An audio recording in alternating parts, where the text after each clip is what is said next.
Good morning, I'm Kim, and you're watching Kim Wilson TV. My channel is dedicated to helping victims of narcissistic abuse get free, stay free, and never have to go back to that crap again. Today we're going to try and put a few puzzle pieces together, and we're going to look at that whole four-step cycle. Now, we've looked at it kind of broken down, but I'm hoping to kind of present it in a really cohesive picture, especially for people who are just starting to wake up to the reality of their situation and wondering what in the name of God is going on here with Captain fucking batshit crazy. So we're going to be looking at the initial idealization phase and the love bombing, devaluing, dumping, and discard. Now, and of course there's other elements, right? We've got the hoovering, we've got the ghosting, we've got all kinds of elements, and I'm going to show you how all those puzzle pieces fit together today and what all that actually means. Now, before we get started, I want to answer a question that has been asked frequently, and I'm going to answer a question that's never been asked at all.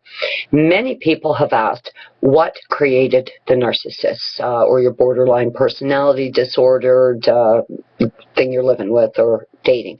Okay, so I don't know why no one's ever asked what created an empath, so I found it kind of interesting. I did a little research. Actually, I did days of research. And what it is the exact same thing, infant or early childhood trauma. Now, that can be an actual act of aggression or injury or harm towards an infant or small child. It can be an unfamiliar situation, adoption, another one that very, very commonly impacts people later on in life. So that's what it was. It was an emotional trauma that the infant or young child experienced that caused them to split off and become a narcissist or an empath. Now, many people will experience a childhood trauma and they will not end up on either side of the spectrum. They will just breeze right through the middle and go on to have very, very normal lives. Now, as we know with the narcissist, this trauma has literally impacted their brain to the point that they're just not wired right anymore. The connectors are shattered and they're just not making logical connections. Thus all that insanity and crazy making. Now, this is not crazy making like a schizophrenic, where a schizophrenic is hearing voices and actually seeing, visuals. This is not what's happening for them. What they have is noise, chatter, insanity, absolute chaos making. That's where that death fight comes in. They no longer see color or gray space. It's black, it's white, it's good, it's bad, it's nothing. There is no middle ground. Now, in the case of the empath, they don't have those extremes. It's not good or bad. There's always middle ground. They live in a fuller spectrum of color. They live in the gray space, not hitting and bouncing off the extremes. Now, this childhood trauma for the empath is going to impact them and change them and change their wiring in some ways as well. But this is going to connect them more wholly to humanity. It's going to make them kinder, more patient, more forgiving, more forgetful of wrongs done to them, because they just have a different sense of human connection, empathy, compassion, and love for their fellow man, and very typically for themselves. Same thing happened, polar opposite outcome. As we know, for the narcissist, this childhood trauma and this chaotic thinking and all this insanity is what produces their core fears. And we've talked about this many times, the abandonment issue, the fear of rejection, the grave fear of being ignored or, being criticized or made fun of, any of this kind of stuff. And we have talked about that. So all of that is what is manifesting in the narcissist, where kind of the polar opposite is happening to the empath. And, kind of on an extreme scale, where the narcissist is afraid of abandonment. Well, no old, happy, trusting, loving empath, just instinctively believes very optimistically that everything's going to be okay. They just don't have those same sort of core fears. They just don't exist in the empath. And the core fears are the absolute foundation of the narcissist's understanding of life. Everything's bad, everything's gloom and doom, nothing's going to work out. I need to end this before it ends on me against my will. So they're always taking back a power of evil and destruction, where the empath is doing the exact opposite. Their power comes in love and generosity and kindness. So, yeah, we're dealing with this same event that caused people to go in different directions.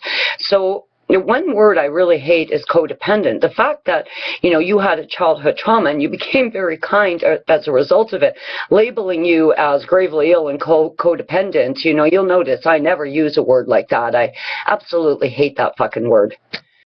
Now, when looking at the early idealization stage, if you first consider what a normal, healthy relationship looks like, people meet, they're attracted to each other, they get to know each other over time, dating will start to get more frequent, spending more time together, and in time, as people grow, into a relationship, they start introducing each other to friends and family over time.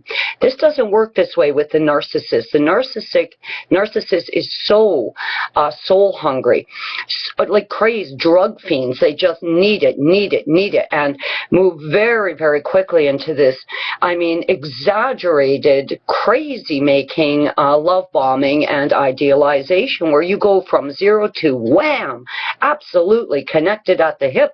They need to spend all their time with you. They always want to be with you. You are the person that's just, come to solve all the problems of their life. No one before you meant as much as you do.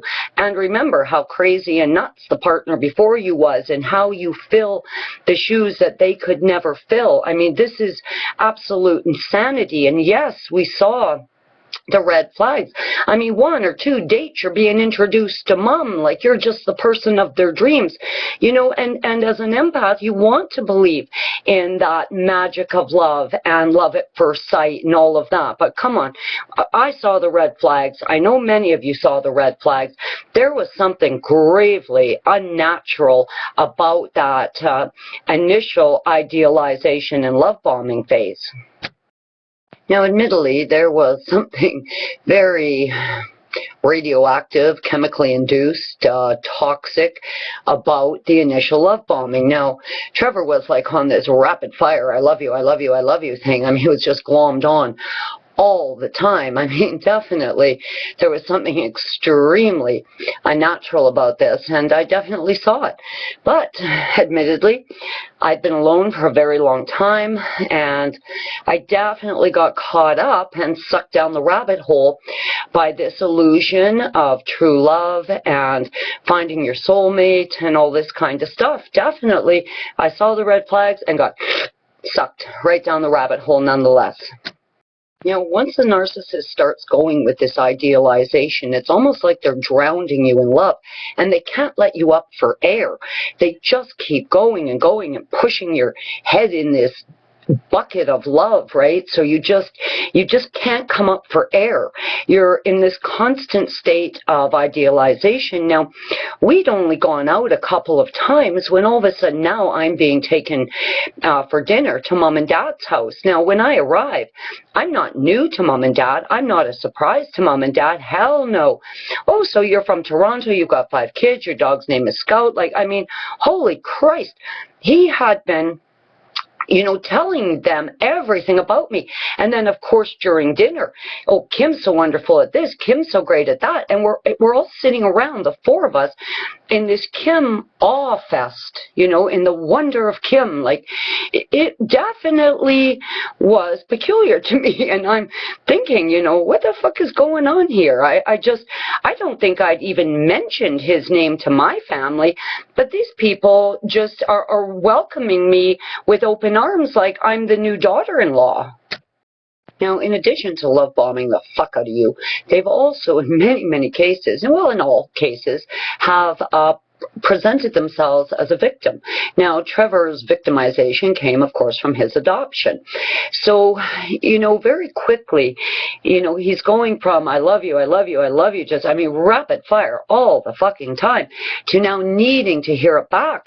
Now, I couldn't do that. Like, I just couldn't all day long. Yes, I love you, I love you, I love you too, I love you too, I love you too. And, it was manic. So what I did was I took a marker out of his drawer, and on every mirror in his house, I wrote, I love you, in marker on his mirror, and had said to him, look, I got to sometimes go out for coffee with my mom, or, I got to go walk my dog, or I got to go do some banking. So, for those moments when I'm gone, just go look in the mirror, and you can see I love you above that. Like, his desperation to hear it, oh my God, it was crazy. And if I did go for coffee with my mom, he was like waiting on the porch when I got back and was just like hanging on. There was definitely something wrong, and I knew it. I really did know it. So what they're doing is they're in this desperate, frantic, extremely calculated attempt to keep your head pushed down in this bucket of toxic love, where now you're being almost hypnotized, put into this love trance, this, state of control and manipulation, and they just don't let you get up for any clean air or fresh air. It's just, this overwhelming, feeling. I felt like I was being trapped. I really did. I honestly did. I'm not a suspicious person by nature, but this was extremely unnatural. And certainly I've been in other relationships and never saw anything like this happening. And since I'd never seen it before, I really didn't know what it was.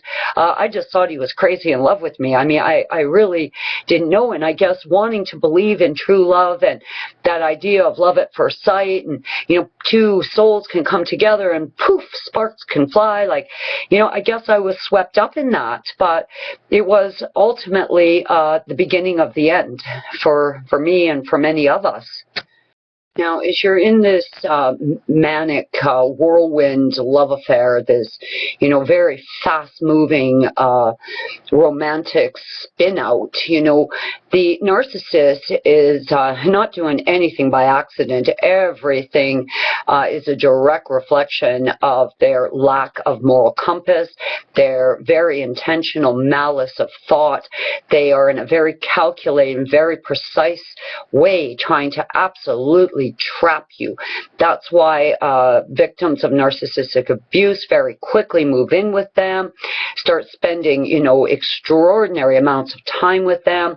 They just constantly need to be with you. They just can't let you up for any fresh air. They've got to keep you in that, realm of toxic love so they can take control of you and pull you down that rabbit hole.